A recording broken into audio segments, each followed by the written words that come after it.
ప్రభు అయిన యేసుక్రీస్తు నామమున మీ అందరికీ ఈ పరిశుద్ధ దిన శుభములు తెలియజేస్తూ ఉన్నాను. ఇండియన్ ఎవాంజలికల్ మిషన్ మీకు ఎంతవరకు పరిచయం ఉందో నాకు తెలియదు, కానీ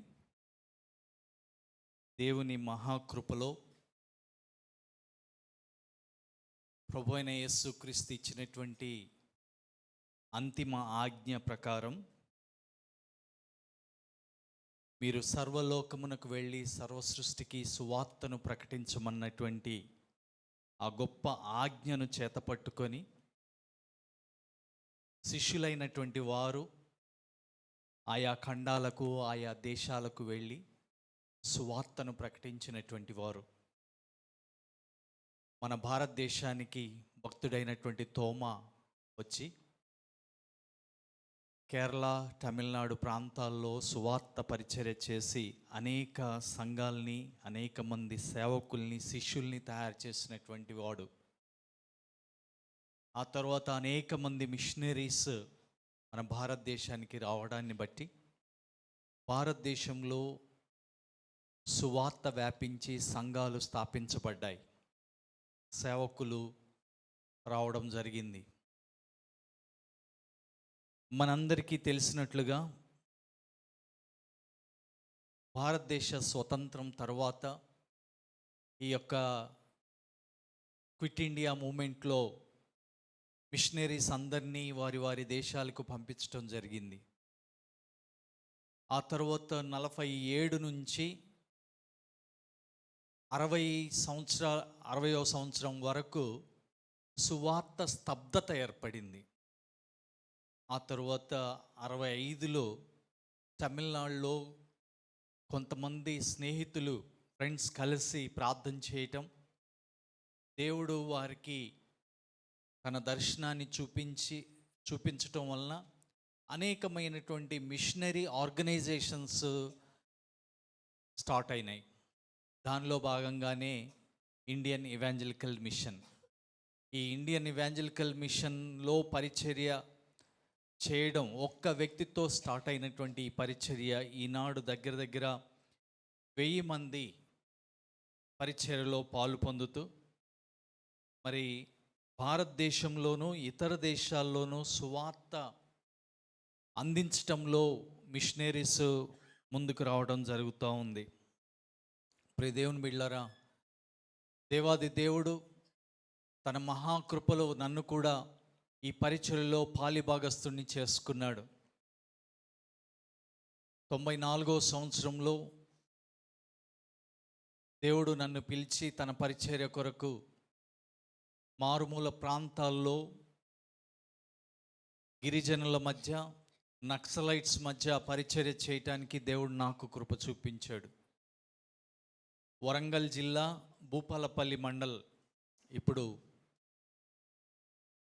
ఆ యొక్క భూపాలపల్లి మండల్లో దగ్గర దగ్గర ఒక 20 కిలోమీటర్స్ ఫారెస్ట్లోకి వెళ్ళి అక్కడ పరిచర్య చేయటం, నాయకపు, గోండు, తర్వాత లంబాడా తెగల మధ్యలో పరిచర్య చేసి కొన్ని సంఘాలని స్థాపించడానికి దేవుడు తన కృపనిచ్చాడు.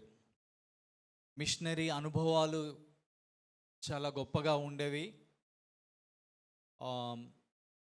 ఇటు నక్సలైట్స్ మధ్యలో, అటు పోలీసుల మధ్యలో మిషనరీస్గా మేము నలిగిపోయాం. అక్కడ పోలీసులు వచ్చి వీరు నక్సలైట్స్ ఏమో అని చెప్పేసి మమ్మల్ని అనుమానించేవాళ్ళు. వాళ్ళు మమ్మల్ని చాలా హరాస్ చేశారు. నక్సలైట్స్ వచ్చి వీళ్ళు ఇన్ఫార్మర్స్ ఏమో అని చెప్పేసి వాళ్ళు మమ్మల్ని సస్పెక్ట్ చేయటం జరిగేది. ఇలా చాలాసార్లు వాళ్ళు మమ్మల్ని హరాస్ చేయటం. ఒక చిన్న ఇన్సిడెంట్ చెప్తాను. ఒక ఆఫ్టర్నూన్ సమ్మర్లో నేను నా కొలీగ్ మిషనరీ ఇద్దరము రెస్ట్ తీసుకుంటున్నాం. ఆఫ్టర్నూన్ తలుపులు వేసి ఉంటే ఆ తలుపులు బడా కొట్టారు. ఎవరబ్బా ఇంత ర్యాష్గా ఇది చేస్తున్నారు అని చెప్పేసి దిగ్గును లేచి నేను తలుపు తీసేసరికి ఒక వ్యక్తి ఒక వ్యక్తి దూరంగా ఉన్నాడు. ఇంకొక వ్యక్తి గబుక్కన లోపలికి వచ్చేసాడు.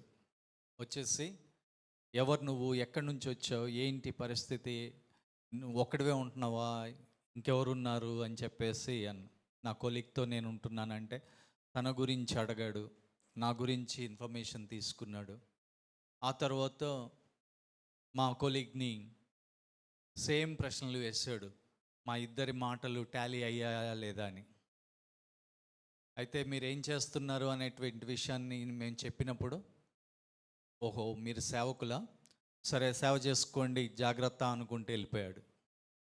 ఈ విషయాన్ని దూరం నుంచి మా ప్రక్కింటి వాళ్ళు వింటూ ఉన్నారు, జరిగిన సంభాషణ అంతా. ఆ తర్వాత ఆ సహోదరు వచ్చి, అన్నయ్య ఈరోజు దేవుడే మిమ్మల్ని కాపాడాడు అన్నది. అర్థం కాలేదు. ఏంటక్క ఎందుకు అలా అన్నారు అని అంటే, వచ్చిన వాళ్ళు ఎవరో తెలుసా అని. తెలీదు అని. వాళ్ళు మఫ్టీలో ఉన్నటువంటి పోలీసులు అన్నారు. ఒకవేళ మీరు వాళ్ళు నక్సలైట్స్ అనుకొని అన్నయ్య లేదా అన్న అని ఉంటే ఈ పాటికి మీరు అయిపోయి ఉండేవాళ్ళు, ఎన్కౌంటర్ అయ్యేది. దేవుడు ఎప్పుడు ఎవరితో ఎలా మాట్లాడతాడో, ఎలా మనతో మాట్లాడిస్తాడో తెలీదు. ఆ పరిస్థితుల్లో దేవుడు వచ్చినటువంటి వారిని సార్ అని పిలవటం, మా మా విషయాలన్నీ వారికి చెప్పటం ద్వారా దేవుడు ఆ పరిస్థితి నుంచి బయటపడేశాడు. నిజంగా ఇలాంటి పరిస్థితులు చాలా ఉన్నాయి. మేము రోడ్డు యువతలు ఉన్నాము, రోడ్డు అవతల మొత్తం ఫారెస్ట్. మా కళ్ళ ముందు 7 నక్సలైట్స్ని కాల్చారు. మేము రోడ్డు యువతలుండి చూస్తూ ఉంటే మమ్మల్ని గద్దించి మీరు లోపలికి వెళ్ళిపోండి అన్నారు. కిటికీలో నుంచి చూస్తూ ఉన్నాం, బుల్లెట్ సౌండ్స్ వినపడ్డాయి. కొద్దిసేపటికి కుక్కల్ని ఈడ్చుకొని వచ్చి ఆ రోడ్డు మా ఇంటి ప్రక్కన ఒక బావి ఉంటే బావి దగ్గర పెట్టేశారు 7 శవాల్ని. ఈ పరిస్థితుల్లో దేవుడు గొప్ప కార్యాలు చేశాడు. ఆయన కాపాడుతూ వచ్చాడు. ప్లస్ ఆయన సువార్త పరిచర్యలో అనేక ఆత్మల్ని రక్షించటము, ఆయన సన్నిధికి నడిపించటం జరిగింది. ప్రియ దేవుని బిడ్డలారా, నేను చెప్పేది ఏంటంటే, భారతదేశంలో ప్రస్తుత జనాభా ప్రపంచ జనాభాలో పెద్దది, ముందుగా ఉంది. ఈనాడు మన భారతదేశ జనాభా 150 కోట్లు. ఈ 150 కోట్ల ప్రజల్లో ఒకవేళ క్రైస్తవుల్ని మనం ఒక 5 కోట్లు ప్రక్కన పెడితే 145 కోట్ల ప్రజలు ఇంకా యేసు ప్రభుని అంగీకరించినటువంటి వారు. ప్రభు యొక్క హృదయ భారం ఏంటంటే, ప్రతి ఒక్కరూ ఆయన్ని తెలుసుకోవాలి, ప్రతి నామము ఆయన సన్నిధిలో మోకరించాలి, ప్రతి నాలుక ఆయన్ని ఒప్పుకోవాలి అనేది. అందుకే ఆ ప్రభువు వారు చెప్పినటువంటి మాట, మీరు సర్వలోకానికి వెళ్ళి సర్వ సృష్టికి సువార్తను ప్రకటించండి అన్నాడు. ఈనాడు ఆయన యొక్క హృదయ భారాన్ని తీసుకున్నటువంటి మనము, లేదా ఆయనకి మాటకి స్పందించేటువంటి మనము, స్పందించే వారముగా ఉండి ప్రభు మనకేం చెప్తున్నాడో దాని ప్రకారం మనం జీవించగలిగితే అంతకంటే గొప్ప ధన్యత మనకేం లేదు. ఈ లోకంలో మనము ఆయన కొరకు జీవిస్తూ ఉన్నాము అంటే ఆయన్ని సంతోషపెట్టే వారంగా ఉండాలి. అదే ఆయన కోరుకుంటున్నాడు. ఏంటి ఆయన్ని సంతోషపరిచేది అనేది మనము ఆలోచన చేయాలి. దేవుని బిడ్డలారా, ఆ రీతిగా ఈ దినము ప్రభు మనతో మాట్లాడాలనేది నా ప్రార్థన. మనం అందరం కూడా అటువంటి మాటలకి లేదా ఆయన యొక్క హృదయ స్పందనకి స్పందించేలాగా మనము ఈ సమయాన్ని గడుపుదాం. ఆయన సన్నిధిలో ప్రార్థన చేసుకుందాం.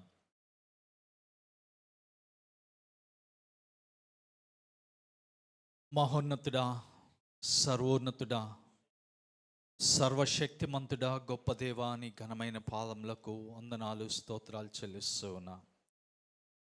ఉదయకాల సమయంలో నీ పరిశుద్ధ దినాన నీ సన్నిధిలో సంఘముగా చేరి నిన్ను ఆరాధించుటకు, నిన్ను ఘనపరచుటకు, నిన్ను మహింపరచుటకు, నీ మాటలకి విధేయత చూపటానికి ఇష్టపడి నీ సన్నిధిలో కూడుకున్నాం నాయన.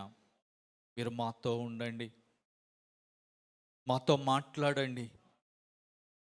మా మనసుల్ని, మా తలంపుల్ని, మా ఆలోచనల్ని నీ దృష్టిలో ఉంచుమని ప్రార్థిస్తున్నాం. వినగలిగే చెవులు, గ్రహించగలిగే మనస్సును, లోబడేటువంటి హృదయాన్ని మీరు మాకు దయచేయమని ప్రార్థిస్తున్నాం. ప్రభువా, నీ మాటలు వినపడుతుండగా వినగలిగే చెవులు దయచేయండి, లోబడేటువంటి హృదయాన్ని మీరు మాకు దయచేయండి. ప్రభువా, కృప చూపించండి. నన్ను నీ శిలోచాట్న మరుగుపరచండి. ప్రభువా, నీవే మాట్లాడుమని ప్రార్థిస్తున్నా. ప్రభువా, కార్యం జరిగించండి. నీకే స్తుతులు, స్తోత్రాలు, వందనాలు తెలియచేస్తూ ప్రార్థన క్రీస్తునామం బట్టి వేడుకొంచున్నాను తండ్రి. ఆమేన్. హల్లెలూయా. సంఘ కాపరి గారికి నా ప్రత్యేకమైనటువంటి ధన్యవాదాలు తెలియజేస్తున్నాను. ఇండియన్ ఇవాంజలికల్ మిషన్ని ప్రేమించి ఈ రీతిగా మరి మాకు ఇచ్చినటువంటి అవకాశాన్ని బట్టి నేను వందనాలు తెలియజేస్తున్నాను. సంఘముతో ఆనందించటానికి, గడపటానికి, వాక్యాన్ని పంచుకోవటానికి, ఈ యొక్క ఐఎం పరిచర్య గురించి తెలియచేయటానికి మరి దేవుడు అవకాశం ఇచ్చారు, పాస్టర్ గారు అవకాశం ఇచ్చారు. దాన్ని బట్టి దేవునికి, పాస్టర్ గారికి నా వందనాలు తెలియజేస్తున్నాను. ఒకసారి మత్తయి సువార్త నాతో పాటు తీయండి. మత్తయి సువార్త 16వ అధ్యాయము 24, 25 వచనాలని చూద్దాం. ఎవరన్నా ఒకరు గట్టిగా చదవగలిగితే చదవండి. అప్పుడు యేసు తన శిష్యులను చూచి, ఎవడైనను నన్ను వెంబడింపగోరిన ఎడల తన్ను తాను ఉపేక్షించుకొని తన సిలువనెత్తుకొని నన్ను వెంబడింపవలెను. తన ప్రాణమును రక్షించగొనగోరువాడు దాన్ని పోగొట్టుకొనును. నా నిమిత్తము తన ప్రాణమును పోగొట్టుకొనివాడు దాన్ని దక్కించుకొనును. చాలండి, థ్యాంక్ యూ. ఈ వాక్య భాగాన్ని మనం చూస్తే, ఈ వాక్య భాగంలో ఒక మాట తెలియచేస్తూ ఉన్నాడు. ఏంటంటే, అప్పుడు యేసు తన శిష్యులను చూచి అనేటువంటి విషయాన్ని అక్కడ రాయటం మనం చూస్తున్నాం. ఇది శిష్యులకి సంబంధించినటువంటి మాట అని మనం అనుకోవచ్చు. కానీ ఇంకొక 2 సువార్తల్లో కూడా ఇదే మాటను ప్రస్తావించాడు. మార్కు సువార్త 8:34లోను, లూకా సువార్త 9:27లోను ఇదే మాటలు ప్రస్తావించాడు.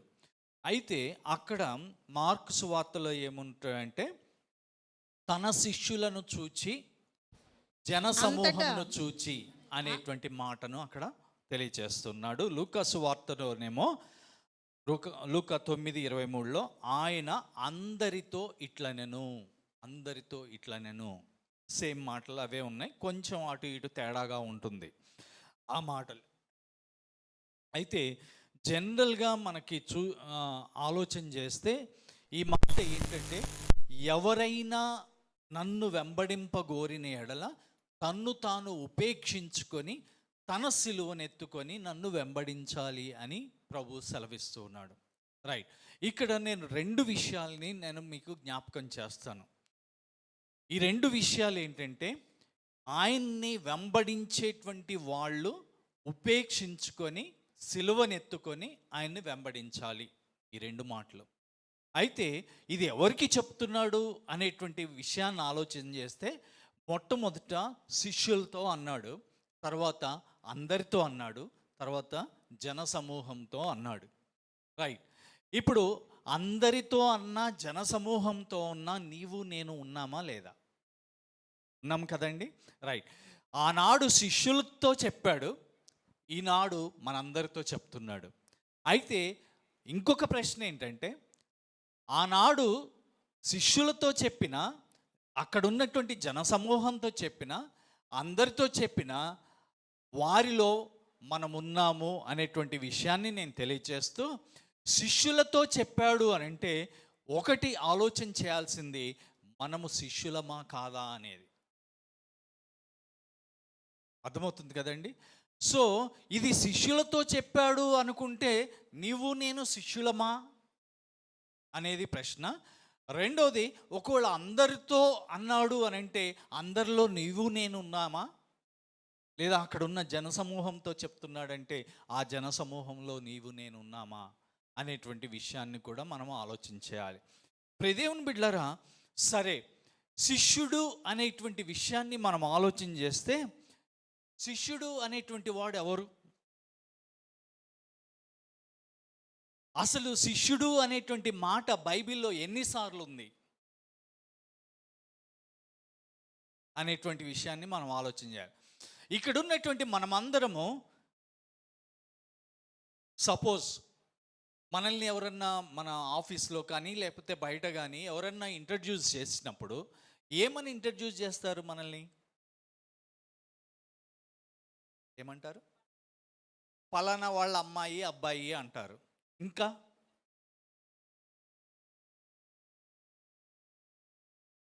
ఆఫీస్లో అయితే ఏమని చెప్తారు? అసలు పాయింట్ రావట్లే. నేనొక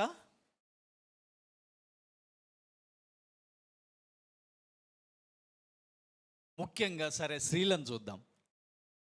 మనకి బొట్టు ఉండదు అనుకు, రైట్. చూడగానే మిమ్మల్ని ఏమని అనుకుంటారు? రైట్, క్రైస్తవులు కదండి.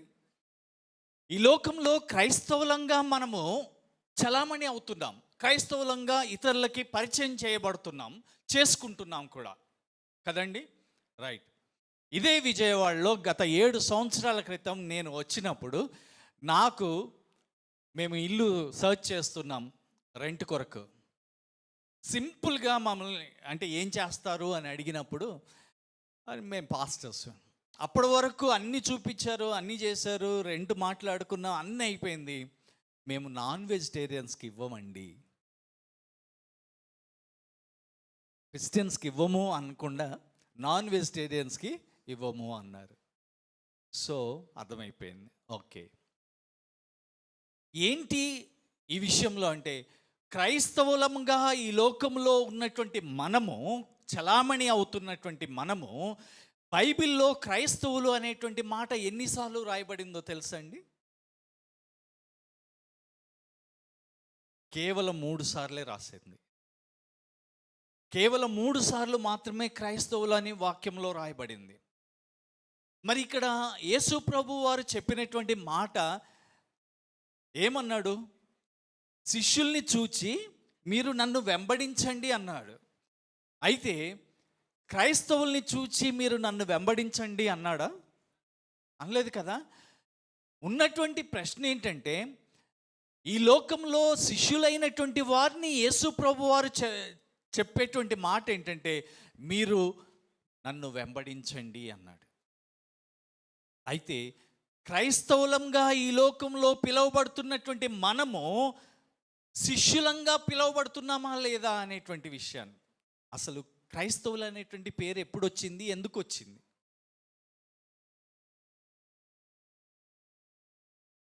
రైట్, ఒకసారి చూద్దామా అపోస్తల కార్యముల గ్రంథము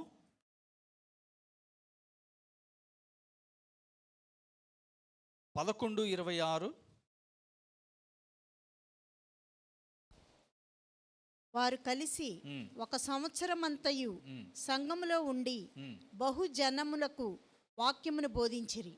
మొట్టమొదట అంతియొకయలో శిష్యులు క్రైస్తవులు అనబడేది. రైట్, ఇక్కడ మొట్టమొదట అంతియోకయలో శిష్యులు క్రైస్తవులు అనబడ్డారు. ఈ శిష్యులు క్రైస్తవులు అనబడ్డారు అనేటువంటి విషయాన్ని మనం ఆలోచన చేస్తే, అసలు ఎందుకు వీళ్ళు క్రైస్తవులు అనబడ్డారు? శిష్యులు అనొచ్చు కదా. అంటే ఆనాడు రోమా ప్రభుత్వం వారు యేసు ప్రభుని సిలువ వేసిన తర్వాత ఇక పీడ వదిలిపోయిందిరా, యేసు ప్రభు గోల, ఇక మాకు యేసు ప్రభుతో సమస్య లేదు అనుకున్నారు. ఎప్పుడైతే యేసు ప్రభు వారు చనిపోయి తిరిగి లేచాడో, యేసు ప్రభుని వెంబడిస్తున్నటువంటి శిష్యులైనటువంటి వారంతా ఇక యేసు ప్రభు గురించి సాక్ష్యమిస్తూ, యేసు ప్రభు లాగా జీవిస్తూ, యేసు ప్రభు చెప్పినట్లు చేస్తూ వస్తూ ఉన్నారు. అక్కడ రోమా ప్రభుత్వం వారు, అరే బాబు, యేసు ప్రభుని చంపాము అనుకుంటే ఇప్పుడు నీ వెంబడించేటువంటి శిష్యులంతా ఆయన కంటే గొప్ప కార్యాలు చేస్తున్నారు, ఆయనలాగానే జీవిస్తున్నారు, ఒకడు పోయిండ్రా అనుకుంటే ఇంతమంది పుట్టుకొచ్చారు అనేటువంటి బాధతోటి ఒక నిక్ నేమ్ లాగా వీళ్ళంతా క్రీస్తును వెంబడించేవాళ్ళు, క్రీస్తులాగానే జీవించేవాళ్ళు, వీళ్ళు క్రైస్తవులు అన్నారు. అర్థమవుతుందండి? క్రీస్తుని వెంబడించేటువంటి వాళ్ళు, క్రీస్తుని అనుకరించి ఆయన అడుగుజాడల్లో నడిచేటువంటి వారు, ఆయన లాగానే జీవించేటువంటి వాళ్ళని, శిష్యుల్ని క్రైస్తవులు అన్నారు. విషయం ఏంటంటే, ఆనాడు అలాంటి శిష్యుల్ని క్రైస్తవులు అన్నారు. ఈనాడు క్రైస్తవులంగా పిలువబడుతున్నటువంటి మనము శిష్యులంగా జీవించలేకపోతున్నాం. ఇది విచారించేటువంటి విషయం. దేవుని బిడ్డలారా, క్రీస్తుని వెంబడించవలసినటువంటి మనము, క్రీస్తుని అనుకరించవలసినటువంటి మనము, ఇదిగో క్రీస్తుని వెంబడించేటువంటి వారికి క్రీస్తు ప్రభువే చెప్పేటువంటి మాట అంటే, మీరు నన్ను వెంబడించటానికి ఇష్టపడుతున్నారు అనేటువంటి విషయం. మీరు నన్ను వెంబడించటానికి ఇష్టపడ్డారు కాబట్టి నన్ను వెంబడించేటువంటి వాళ్ళు ఎలా ఉండాలి అంటే, ఎలా అంటున్నాడు? తన్ను తాను ఉపేక్షించుకొని తన సిలువనెత్తుకొని నన్ను వెంబడించాలి అంటున్నాడు దేవుని బిడ్డలారా. సో ఈనాడు నీవు నేను క్రైస్తవులంగా పిలువబడుతున్నటువంటి నీవు నేను మొట్టమొదటిది ఆయన శిష్యులంగా ఉండవలసినటువంటి వారం. అంటే ఆయన చెప్పినట్లుగా ఆయనకిష్టమైనటువంటి వారముగా, ఆయన అడుగుజాడల్లో నడవలసినటువంటి వారముగా ఉండవలసినటువంటి వారం. దేవుని బిడ్డలారా, really are we living for Christ? క్రీస్తు వలె జీవిస్తూ ఉన్నామా, క్రీస్తుని వెంబడిస్తూ ఉన్నామా అనేటువంటి విషయాన్ని మనం ఆలోచన చేయాలి. క్రైస్తవులంగా పిలువబడుతున్నాం మనం, దట్స్ గుడ్. కానీ శిష్యుడైనటువంటి వాడే క్రైస్తవుడు అనేటువంటి విషయాన్ని మనం జ్ఞాపకం చేసుకోవాలి. ఎవరు శిష్యులు? ఒక గురువు ఉన్నాడు మనకి, ఆ క్రీస్తు ప్రభువు మనకి గురువుగా ఉన్నాడు. ఆయన అడుగుజాడల్లో నడవలసినటువంటి శిష్యులంగా ఉండాలి. ఆయన ఏదైతే చెప్తున్నాడో తూచా తప్పకుండా పాటించవలసినటువంటి వారం మనం. ఒకవేళ ఆయన గురువు అయితే, గురువుకి నో అని చెప్పేటువంటి శిష్యుడు లేడు. ఒకవేళ చెప్తే వాడు శిష్యుడే కాదు. ఈనాడు శిష్యులంగా పిలువబడుతున్నా లేదా క్రైస్తవులంగా పిలువబడుతున్నటువంటి నీవు నేను, మనము ప్రభు కొరకు జీవిస్తూ ఉన్నామా?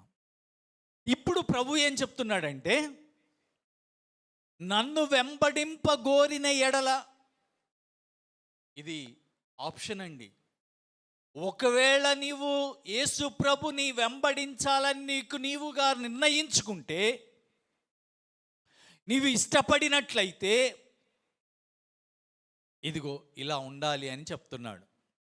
మీ అందరికి ఒక ప్రశ్న ఏంటంటే,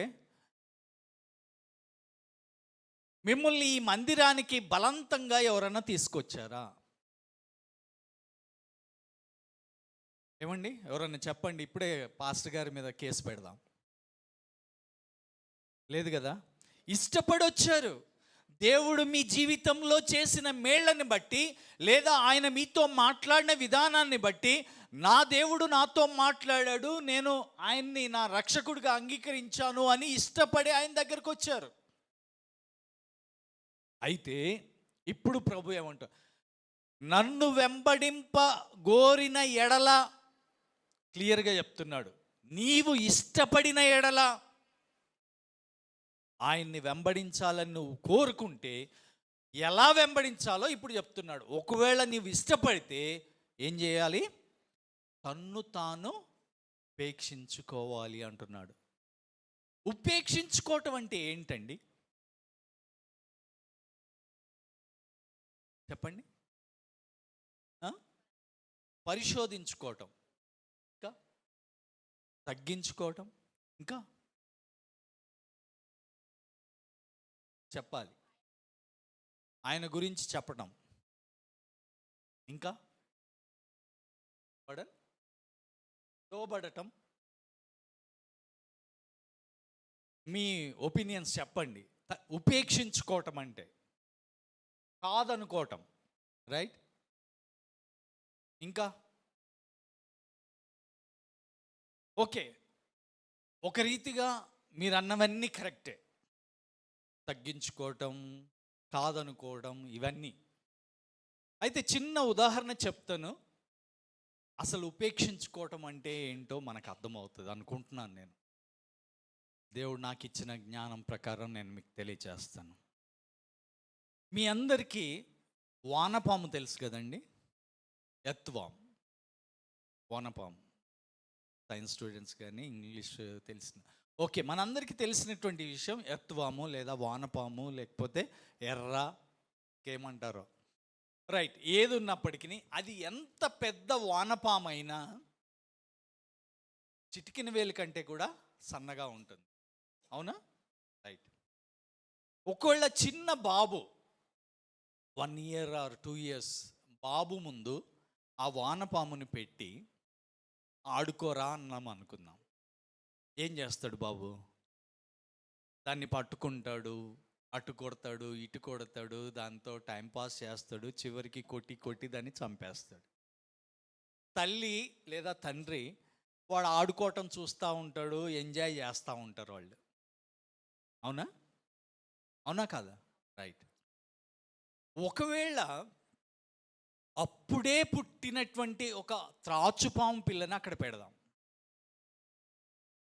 అప్పుడే పుట్టింది. ఒకవేళ అదే త్రాచుపాము పిల్లని నేను తీసుకొచ్చి ఇక్కడ వేస్తే మీరెవరు కూడా ఉండరు ఇక్కడ, అవునా? అప్పుడే కదా పుట్టింది అది. ఎందుకు?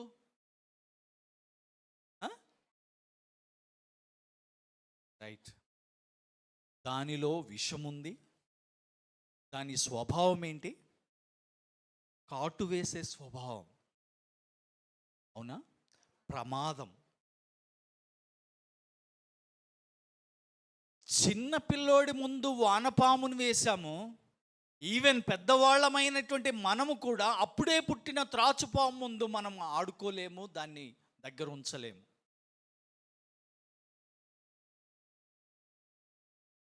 త్రాచుపాముకి వానపాముకు ఉన్నటువంటి తేడా మనందరికీ తెలుసు.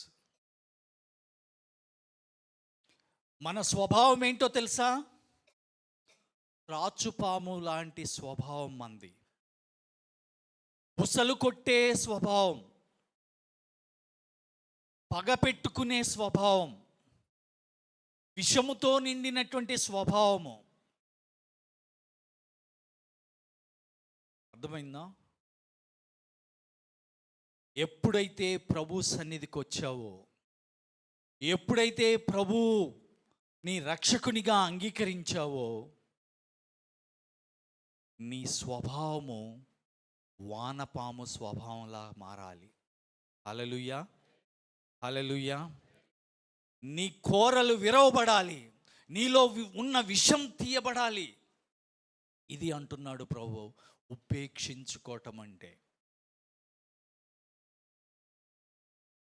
అర్థమవుతుందండి ప్రియ దేవుని బిడ్డలారా?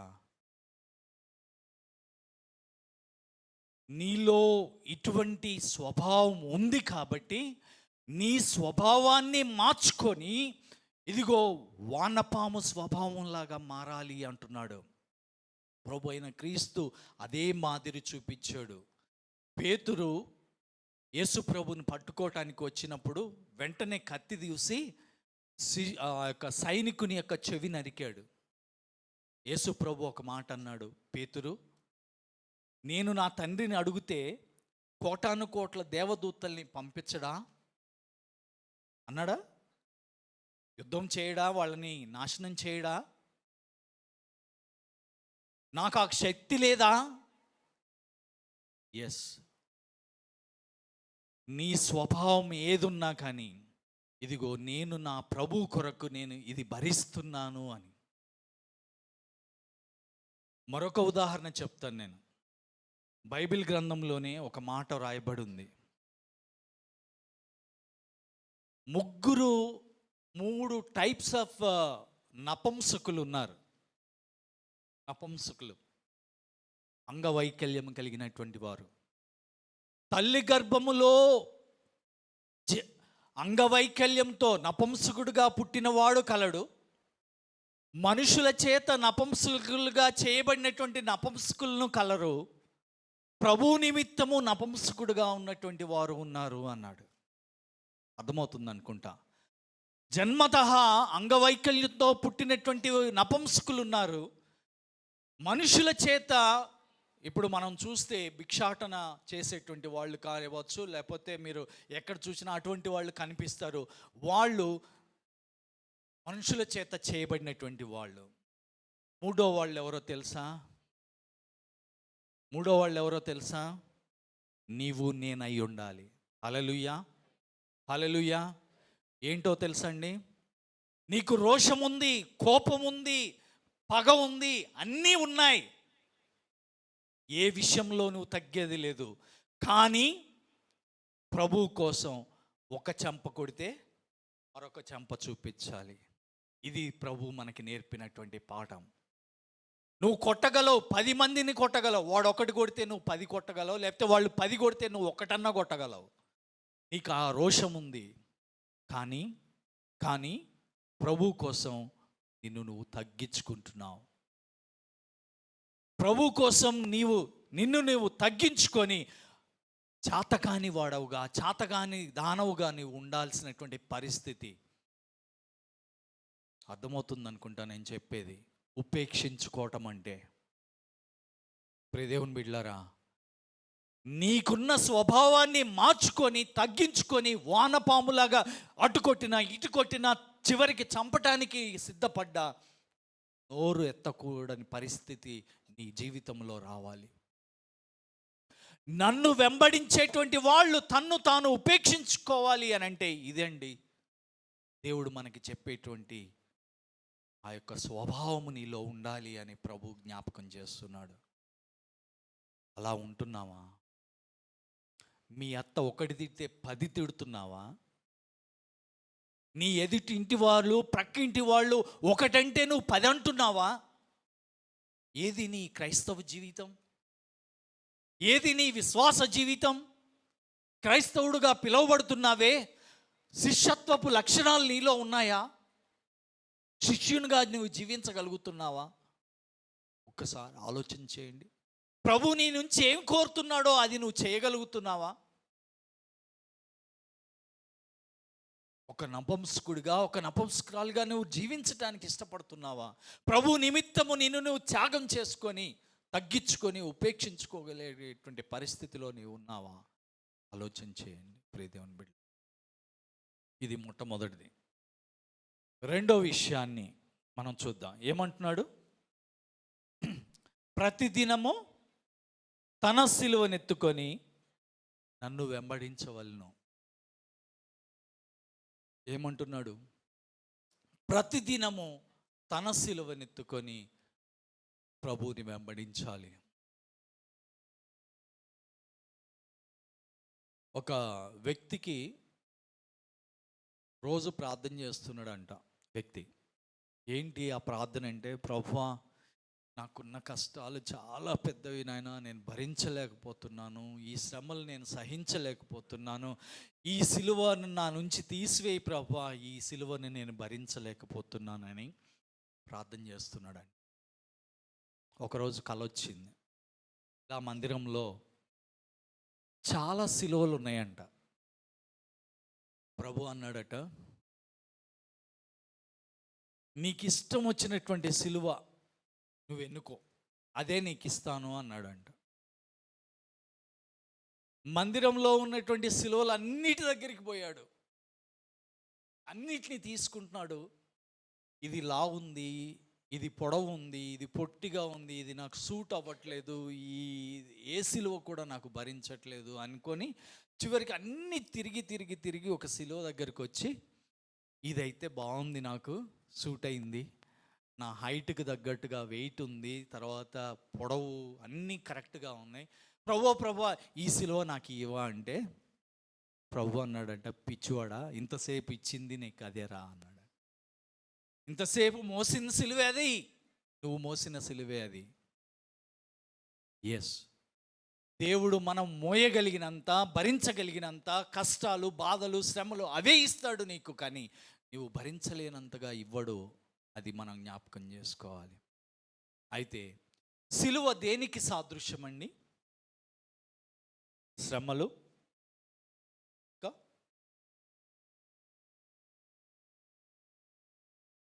సువార్త, రైట్, త్యాగము, చెప్పాలి ఇంకా, ప్రేమ, క్షమాపణ, పశ్చాత్తాపం, త్యాగం, సమర్పణ, రైట్, మీరు అన్నయ్యన్ని కరెక్ట్. సిలువ శ్రమలకు సాదృశ్యం, సిలువ అవమానానికి, అవహేళనకు, నిందకు, మరణానికి, శిక్షకు కదండి, రైట్. చివరికి అదే సిలువ మనల్ని రక్షించేదిగా ఉంటుంది, రక్షణకు సాదృశ్యంగా. ఇప్పుడు ప్రభు అంటున్నాడు, ఇష్టపడి సిలువను ఎత్తుకోవాలి అంటున్నాడు. ఎవరు సిలువను? ఎవరు సిలువను? మన సిలువను ఎత్తుకోవాలి. ప్రభు సిలువను మనం మోయలేమండి, ప్రభు సిలువను మనం మోయలేం. నీ సిలువను నువ్వెత్తుకో, ఎవరి సిలువను వాళ్ళు ఎత్తుకొని ప్రతి దినము ఆయనను వెంబడించాలి అని ప్రభు కోరుతూ ఉన్నాడు. హల్లెలూయా. ప్రియ దేవుని బిడ్డలారా, మన సిలువను, నీ సిలువను నువ్వు ఎత్తుకొని ఆయన్ని వెంబడించాలి అంటున్నాడు. అంటే అర్థం ఏంటి? నీకు ఈ లోకములో ఎప్పుడైతే యేసు ప్రభుని సొంత రక్షకునిగా అంగీకరించావో ఆ రోజు నుంచి నీ సిలువ ప్రారంభం అవుతుంది. ఆ రోజు నుంచి నీ సిలువ ప్రారంభం అవుతుంది, సిలువ యాత్ర. నిజమండి. ఎప్పుడైతే నువ్వు రక్షణ పొందావో, ఎప్పుడైతే నువ్వు బాప్తిసం తీసుకున్నావో ఆ రోజు నుంచి నువ్వు మోయవలసింది ఏంటంటే నీ సిలువను నువ్వు మోయాలి. క్రీస్తు ప్రభువు కొరకు శ్రమలు సహించవలసినటువంటి వాడవు, దానవై ఉంటున్నావు. ప్రియ దేవుని బిడ్డలారా, ఆలోచించేయండి. ఏంటి శ్రమ, ఎలా అనంటే యేసు ప్రభుని కలిగినటువంటి నీవు, యేసు ప్రభుని భరించినటువంటి, ధరించినటువంటి నీకు ఈ లోకంలో క్రీస్తుకి ఏ స్థానం ఉందో అదే స్థానాన్ని నీకు ఇస్తారు. ఈ లోకము యేసు ప్రభుని గ్రహించలేదు, ఆయన అంగీకరించలేదు. కాబట్టి యేసుని అంగీకరించినటువంటి నీవు, లోకము కూడా అదే పనిచేస్తుంది. ఒకసారి యోహాను సువార్త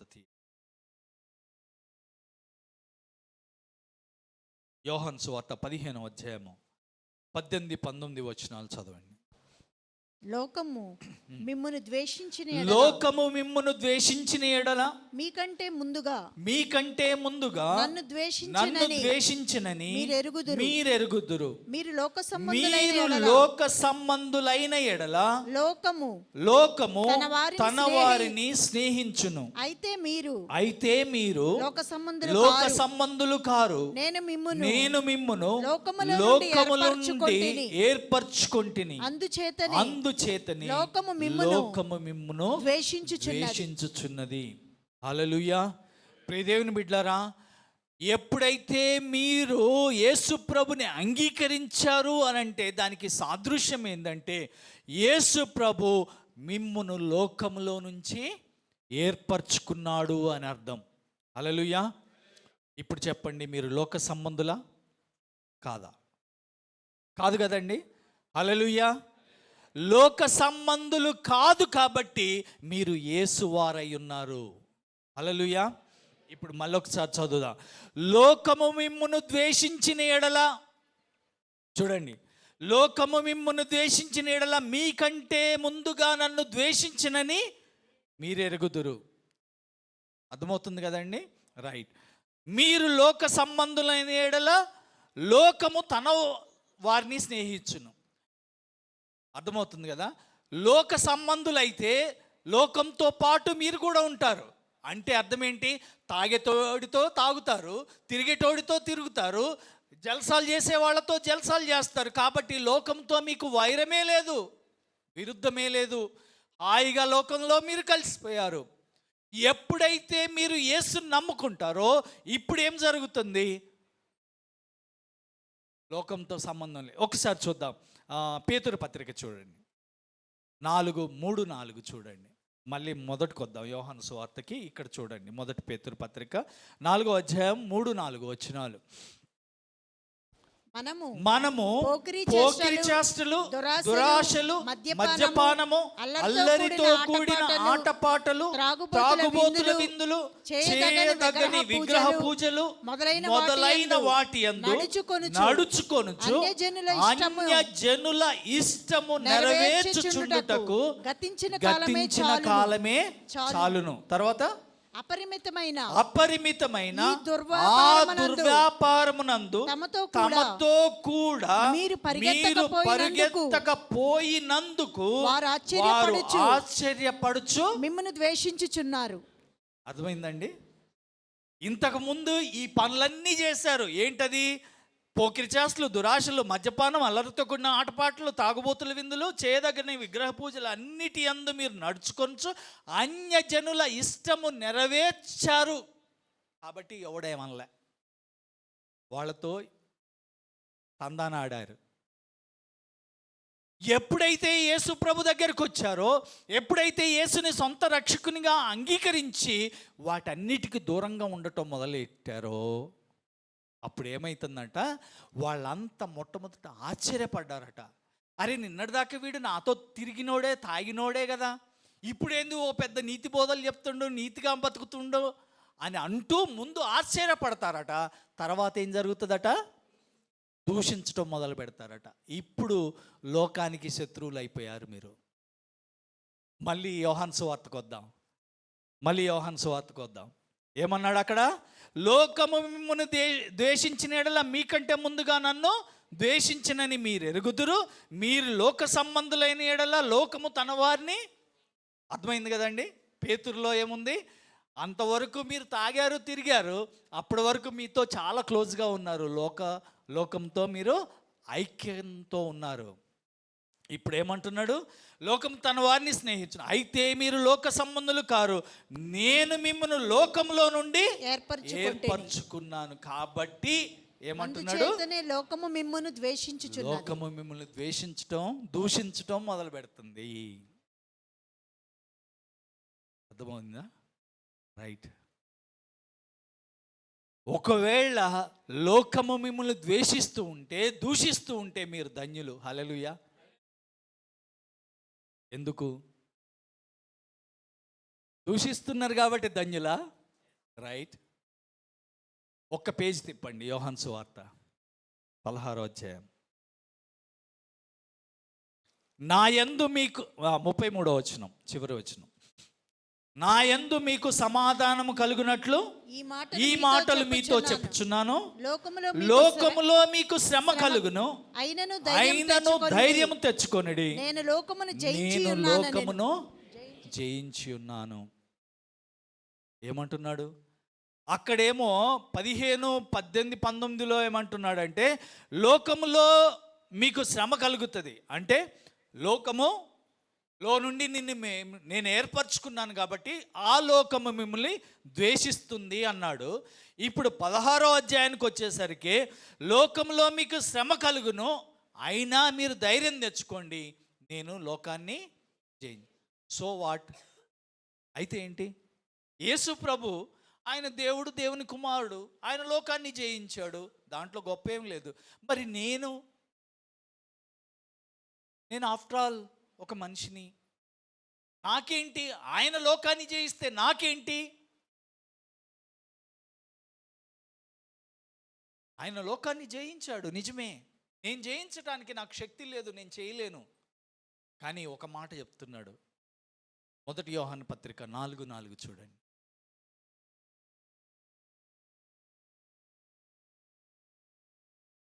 పిల్లలారా, మీరు దేవుని సంబంధులు.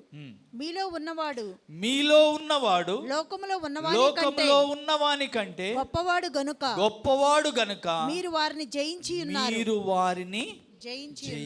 ఉన్నారు. హల్లెలూయా. ఇప్పుడు చెప్పండి, 16వ వచనంలో ఏమన్నాడు? అది 16:33లో ఏమంటున్నాడు? లోకంలో మీకు శ్రమ కలుగును, అయినా ధైర్యం తెచ్చుకోండి, నేను లోకాన్ని జయించాను.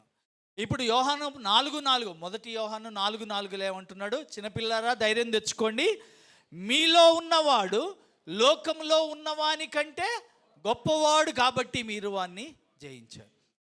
మీలో ఉన్నవాడు ఎవడు? గొప్పవాడు. ఆ గొప్పవాడు ఎవరు? యేసు ప్రభు కదండి.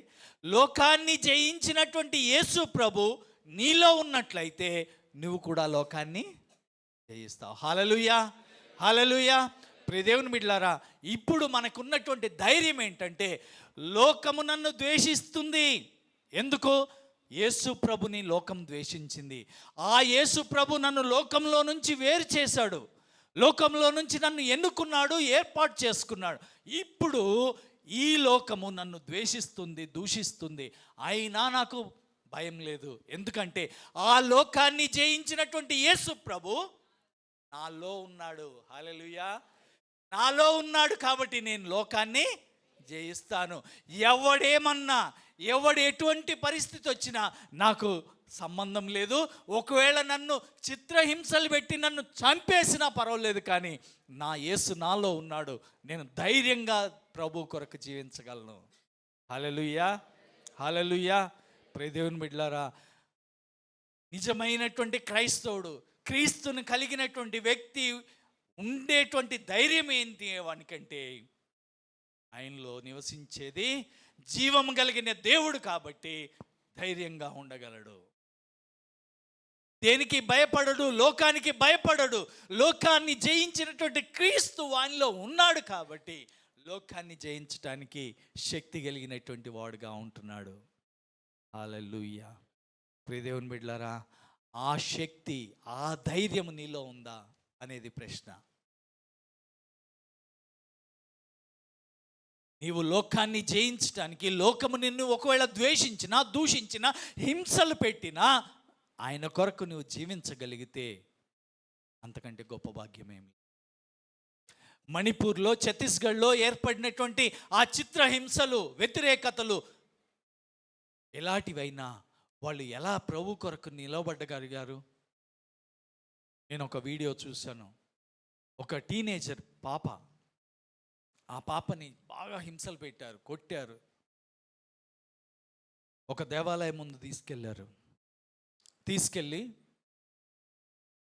ఇప్పుడు వాళ్ళ దేవుని పేరు చెప్పమంటున్నారు, జై కొట్టమంటున్నారు. ఆ పాప ఎంత మౌనంగా ఉందంటే, వాళ్ళు కొడుతున్నా, తిడుతున్నా అసలు ఒక్క మాట మాట్లాడట్లేదు. ఆ పాపను చూస్తే నాకు వీడియో చూస్తుంటే కళ్ళల్లో నీళ్లు తిరిగిపోయినాయి, ఏడ్చేసిన నేను. ఇంత విశ్వాసం ఎలా వచ్చింది ఈ పాపకి టీనేజ్లో? నేను అనుకున్నాను, ఆ ప్రభు, ఆ ధైర్యము, ఆ శక్తి ఆ దేవుడు ఇవ్వకపోతే ఆ పాప నిలబడలేదు. ఎంత స్ట్రాంగ్గా ఉందంటే అంత స్ట్రాంగ్గా ఉంది. ప్రభు కొరకు నిలబడింది. అందరూ చుట్టూ ఉన్నారు, కొడుతున్నారు, తిడుతున్నారు, అని పాప ధైర్యంగా నిలబడింది. అందరూ హేళన చేస్తున్నారు, తిడుతున్నారు, కొడుతున్నారు, కానీ మౌనంగా ఉండిపోయింది. అదండి విశ్వాసం అంటే, అదండి ధైర్యం అంటే, ప్రభు కొరకు నిలబడటం అంటే. ఒకవేళ అదే పరిస్థితి నీకు నాకు వస్తే నిలబడగలమా ప్రభు కొరకు? అదే పరిస్థితి వస్తే ప్రభు కొరకు చావటానికైనా సిద్ధంగా ఉన్నామా లేదా అనేటువంటి పరిస్థితి ప్రశ్నించుకోవాల్సినటువంటి పరిస్థితి.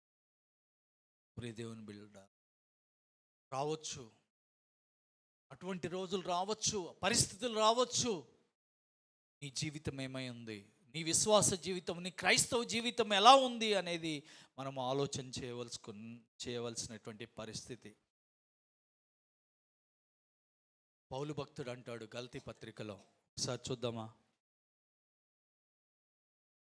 2వ అధ్యాయంతో, నేను క్రీస్తుతో కూడా 2:20, నేను క్రీస్తుతో కూడా సిలువ వేయబడి ఉన్నాను, ఇకను జీవించువాడని నేను కాను, క్రీస్తే నా యందు జీవిస్తున్నాడు. ఆ పాపలో క్రీస్తు జీవిస్తున్నాడు కాబట్టి, ఇదిగో నేను జీవించేది నేను కాదు, నాలో క్రీస్తున్నాడు కాబట్టి నేను ధైర్యంగా ఉండగలనని నిలబడింది.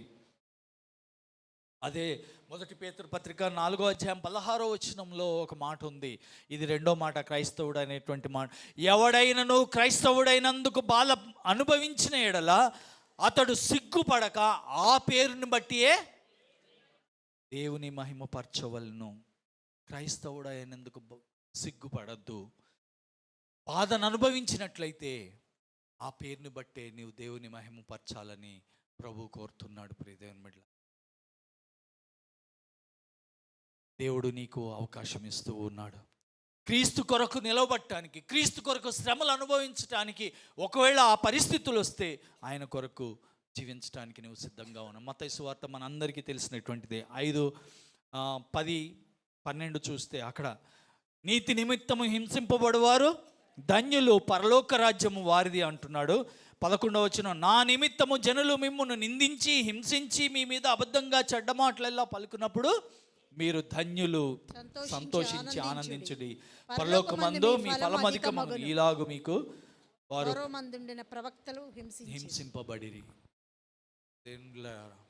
ఆలోచించేద్దాం. ప్రభు కొరకు నిలబడటానికి, ప్రభు కొరకు హింసలు భరించటానికి, ప్రభు కొరకు శక్తివంతులుగా జీవించటానికి ప్రభు మనల్ని వాడుకోవటానికి సిద్ధంగా ఉన్నాడు, నిలబెట్టడానికి సిద్ధంగా ఉన్నాడు. ఈనాడు శిష్యులకు ఇచ్చినటువంటి మాట,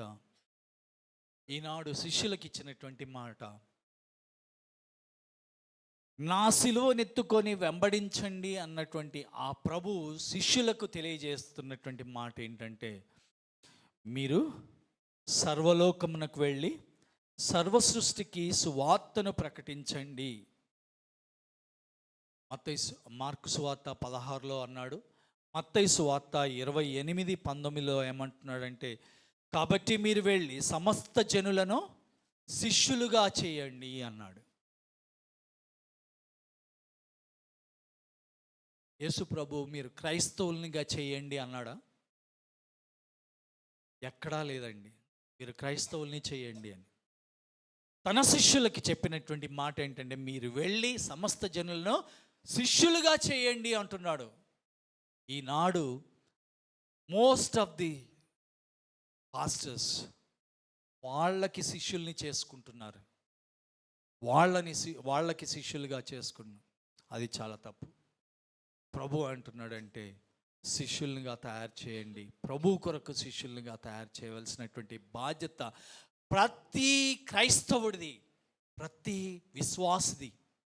ప్రభు కొరకు ప్రాణాలు పెట్టేటువంటి శిష్యులుగా తయారు చేయవలసినటువంటి వాళ్ళం మనము అని చెప్పి జ్ఞాపకం చేసుకోవాలి. ప్రియ దేవుని బిడ్డలారా, ఈనాడు ప్రభు నీకు నాకు సెలవిస్తున్నటువంటి మాట, లోకములో అనేకుల్ని నాకు శిష్యులుగా తయారు చేయండి అంటున్నాడు. నేను మొట్టమొదటి చెప్పినటువంటి మాట, మన భారతదేశ జనాభా 150 కోట్లు, దానిలో క్రైస్తవుల్ని ప్రక్కన 5 కోట్లు పెడితే 145 కోట్ల ప్రజలు ఇంకా ప్రభువుని తెలుసుకోలే. 145 కోట్ల ప్రజలు ఇంకా ప్రభువుని తెలుసుకోలే. ఈ బాధ్యత ఏంటో తెలుసా? శిష్యులుగా తయారు చేయండి అని ప్రభు. శిష్యులుగా తయారు చేయవలసినటువంటి బాధ్యత నీది అని జ్ఞాపకం చేస్తున్నాడు.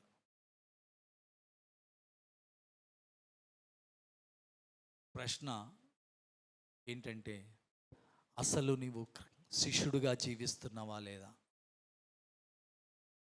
నీవు శిష్యుడుగా ఉన్నావా లేవా అనేది మొదటి ప్రశ్న. శిష్యుడుగా ఒకవేళ నీవు ఉంటే, శిష్యుని యొక్క లక్షణాలు నీలో ఉన్నాయా? ఏంటిది అది? మొట్టమొదట ఆయన్ని వెంబడించగలిగిన ఎడల తన్ను తాను ఉపేక్షించుకోవాలి. ఇది మొదటిది. మనము వానపాము జీవితాన్ని జీవిస్తున్నామా లేదా? మనల్ని మనం తగ్గించుకొని నిజమైనటువంటి క్రైస్తవ జీవితాన్ని జీవిస్తున్నామా, క్రీస్తుని అనుకరించి జీవిస్తున్నామా అనేది మొదటి ప్రశ్న. రెండవది, ఆయన సిలువనెత్తుకొని మనం వెంబడించాలి. అవునా? రైట్. ఆయన సిలువని కాదు, నీ సిలువను ఎత్తుకొని వెంబడిస్తున్నావా లేదా? సిలువ శ్రమలకు, వేదనకు, అవమానానికి, అవహేళనకు సాదృశ్యమైనటువంటి ఆ సిలువ. క్రీస్తుని వెంబడించేటువంటి నీవు క్రీస్తు కొరకు నిందను అనుభవించటానికి, బాధను అనుభవించటానికి సిద్ధంగా ఉన్నావా లేవా? అర్థమవుతుందండి? సో ఆయన్ని ఇష్టపడి వెంబడించాలనుకున్న నీవు, ఆయన్ని ఇష్టపడి బాప్తిసం తీసుకున్నటువంటి నీవు, ఆయన్ని ఫాలో అవుతూ ప్రతి వారము ఆరాధనకి, ప్రతి కూడికకు వస్తున్నటువంటి నీవు క్రీస్తు వలె జీవించటానికి ఇష్టపడాలి. ఆయన సిలువ మోస్తూ ముందుకు కొనసాగాలి. ప్రియ దేవుని బిడ్డలారా, మూడవది ఏం చేయాలి? శిష్యుడు అయినటువంటి నీవు మరో శిష్యుడిని తయారు చేయాలి. శిష్యుడు అయినటువంటి నీవు, క్రీస్తుని వెంబడిస్తున్నటువంటి నీవు మరొకరిని క్రీస్తుని వెంబడించే వారిలాగా చేయాలి. ప్రియ దేవుని బిడ్డలారా, ఈ మూడు విషయాలు జ్ఞాపకం చేసుకుందామా? మనల్ని మనం ఉపేక్షించుకొని తగ్గించుకోవాల్సినటువంటి వారము. రెండవది, క్రీస్తు కొరకు శ్రమలు అనుభవించడానికి ఇష్టపడే వారముగా, మన సిలువనెత్తుకొని ఆయన వెంబడించే వారంగా ఉండాలి. మూడవది, మరొక శిష్యుడిని తయారు చేయవలసినటువంటి వారం, మరొక క్రైస్తవుడిని లేదా శిష్యుడిని తయారు చేయవలసినటువంటి వారం. దేవుడు ఈ బాధ్యతను నీకు నాకు ఇస్తున్నాడు. ప్రియ దేవుని బిడ్డలారా, ఆలోచన చేద్దాం. ఈనాడు భారతదేశంలో 145 కోట్ల ప్రజలు నశిస్తూ ఉండగా నీ బాధ్యత ఏంటి? నీ భారం ఏంటి? కనీసం వాళ్ళ కొరకు ప్రార్థన చేయగలుగుతున్నావా? కనీసం వాళ్ళ కోసం ప్రార్థన చేయగలుగుతున్నావా? ఒక నిర్ణయం తీసుకోండి. ప్రభువా, నీ కొరకు నేను జీవించడానికి నాకు సహాయం చేయండి. ఒక్క వ్యక్తినైనా నీ దగ్గరికి నడిపించడానికి, ఒక్క వ్యక్తికైనా నేను సువార్తను ప్రకటించి నీ శిష్యునిగా చేయటానికి నాకు సహాయం చేయండి ప్రభువా. మా భారతదేశంలో 145 కోట్ల ప్రజలు ఇంకా నిన్ను తెలుసుకోకుండా ఉన్నారు ప్రభువా. మా భారతదేశాన్ని సువార్తమయం చేయండి. మా భారతదేశం మొత్తానికి సువార్తను అందించండి ప్రభువా. వారు నిన్ను తెలుసుకోవటానికి సహాయం చేయండి అని కనీసం రోజుకొక్కసారన్నా ప్రార్థన చేయటానికి మనం ముందుకు రావాల్సి, అట్టి కృప దేవుడు అనుగ్రహించునుగా. ప్రార్థన చేసుకుందాం.